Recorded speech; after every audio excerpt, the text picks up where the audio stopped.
Pernah nggak sih kamu berhenti sejenak dan lihat sekeliling?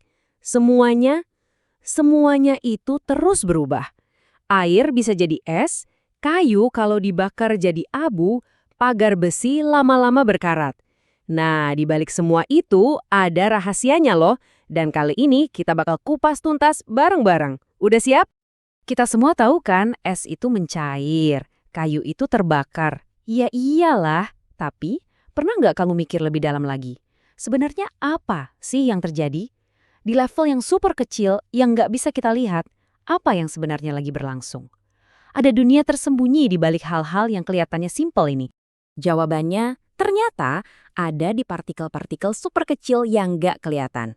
Segala sesuatu loh, kamu, saya, meja, udara, semuanya tersusun dari partikel ini. Dan kelakuan partikel-partikel inilah yang ibaratnya jadi sutradara di balik semua perubahan yang kita lihat setiap hari. Oke, sebelum kita bahas perubahannya, kita harus kenalan dulu sama wujud dasarnya. Biar ngerti gimana sesuatu bisa berubah, kita harus tahu dulu apa wujud aslinya kan? Nah, ada 3 pemain utamanya nih, padat, cair, sama gas. Yang pertama, padat. Coba bayangin, partikel-partikelnya itu kayak orang-orang di konser yang lagi desak-desakan. Pegangan tangan erat banget. Mereka nggak bisa gerak bebas kan? Paling cuma bisa getar-getar di tempat. Nah, itulah kenapa benda padat kayak batu atau meja bentuknya tetap. Partikelnya itu kayak dikunci, nggak bisa kemana-mana. Selanjutnya, cair. Kalau yang ini, bayangin orang-orang lagi di sebuah pesta. Mereka masih deketan, tapi udah lebih santai, bisa jalan-jalan, nyelip sana-sini. Nah, partikel Z cair juga gitu. Itulah kenapa air misalnya bentuknya ngikutin wadahnya. Tapi jumlah airnya atau volumenya ya tetap segitu aja. Dan yang terakhir, gas. Nah, kalau ini, bayangin aja orang-orang tadi dilepas di lapangan bola yang super luas. Wah, mereka bakal lari ke segala arah kan? Bebas banget, nggak peduli satu sama lain. Partikel gas itu persis kayak gitu. Ikatannya lemah banget. Makanya gas itu selalu ngisi seluruh ruangan, nggak peduli bentuk atau ukurannya. Jadi kesimpulannya gampang banget kan? Padat itu partikelnya nempel kuat, jadi bentuk dan volumenya paten. Cair itu ikatannya lebih longgar, bentuknya bisa ganti-ganti, tapi volumenya tetap. Nah kalau gas, paling bebas, ikatannya lemah banget, jadi bentuk dan volumenya bisa berubah sesuka hati. Intinya, semua ini cuma soal seberapa lengket partikelnya satu sama lain. Oke, kita udah kenalan nih sama 3 wujud zat. Sekarang, siap-siap masuk ke bagian yang lebih seru lagi. Gimana caranya mereka berubah? Ternyata, ada 2 jalur utama perubahan nih, yaitu perubahan fisika dan perubahan kimia.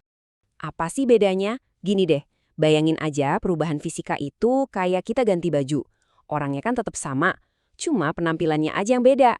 Es jadi air, itu cuma ganti baju. Tapi, kalau perubahan kimia, nah, ini beda cerita. Ini lebih kayak ulat jadi kupu-kupu. Dia benar-benar berubah jadi sesuatu yang baru, dan nggak bisa kan kupu-kupu balik lagi jadi ulat. Contoh sehari-harinya banyak banget. Es yang mencair jadi air, kan zatnya tetap air, H2O, cuma wujudnya aja beda.